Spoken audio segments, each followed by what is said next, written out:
Hi, good morning everyone. My name is Sergio Sanchez and this is the video for the second practice.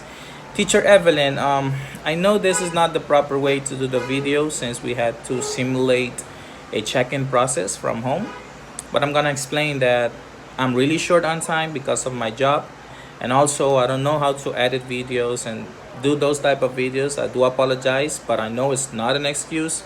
But I really hope that you can understand me and give me the points that you think it's worth the effort that I'm doing right now. So now let's go ahead and proceed with the information that I'm going to provide, which is about receptions and check-in process of the hotels. Hotel reception and check-in process. Hotel reception is very important and is where the accommodation department comes into play, and its main function is to sell rooms. Room allocation criteria. We must assign the rooms, always trying to occupy them in the most convenient and profitable way for the hotel. It is recommended assign rooms by filling in each floor. Assign at least numerous first. Next, assign those destined to groups. It is recommended that the rest of the rooms are assigned directly at the time of the check-in, although following the criteria mentioned, as well as what is established by the hotel and reception and housekeepers. Check-in procedures. Clients with reservation, let's start with them. After the initial greeting, we look for the reservation and check in that the details are correct. We request the personal documentation, and if it's an agency reservation, the original voucher. We will ask for a credit card as guarantee for the payment of the room and or extras. We inform the client of the room that they are going to occupy and proceed to the registration, fill in the welcome, the slip, and the police file. We ask the guests to sign the welcome and the police card, and then we give them the key with the corresponding part of the welcome. We return your documentation and indicate you the way to go to your room, and obviously wishing you a good stay.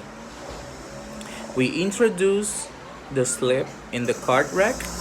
We will fill in the reception book and open the invoice. Now we're gonna go to clients with no reservations, which is the walk-in. We will first check in the availability of the rooms and inform the client of the reservation conditions. We request personal documentation as always. We ask for the prepayment of the room or a guarantee of payment depending on the hotel's policy. We continue the check-in process in a similar way to reservation customers. Now we're gonna go to tourist groups. To facilitate the entry procedures, we will essential to have detailed information about the arrival of the time of the group and the distribution of the rooms and rooming list. With this information, we will pre-allocate rooms prior to arrival. The guide of the person in charge of the group appears at the counter with the necessary documentation, voucher from the travel agency, roaming list, travelers, passports, etc. Then reception proceeds to check that the reservation and voucher data coincide, day and entry and exit, number of people, room distribution, contract regime, and first service. In case of mismatch, it will have to be solved with the agency. If we have luggage entry service, we will identify the suitcases with the luggage control ticket, and we will put the room number next to the guest name. Reception will deliver the keys of each client of the guide, who will distribute them among the attendants. Once the group goes to their rooms, reception will make the registration in the rack and the list of tickets and in the reception book, and will proceed the opening of the invoice. Now, business groups. If customers arrive separately, they check in as they were individuals. If there is a person from the agency in charge of the group and present at the hotel, they will act as intermediary. This happens especially in case of congresses. Now the room changes.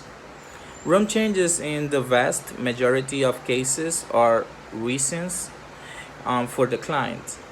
So we will try to reduce them as much as possible. In addition, they represent a significant cost of the hotel, since the maid has to go through the room, and because of the time of the receptionist who is the one who managed the room.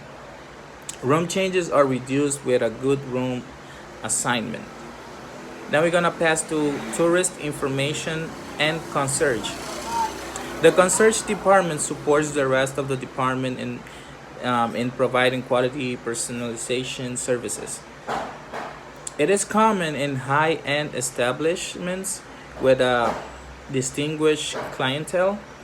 The main functions of the guardianship department are entry and exit of the luggage, control of keys or cards, control of entrance hall, press distribution, locker, control of correspondence, switchboard and fax, and message transfer, internal information referring to hotel services, external information related to the service provided around the hotel, such as transportation, cultural and sports offer, health services, tourist information offices, etc.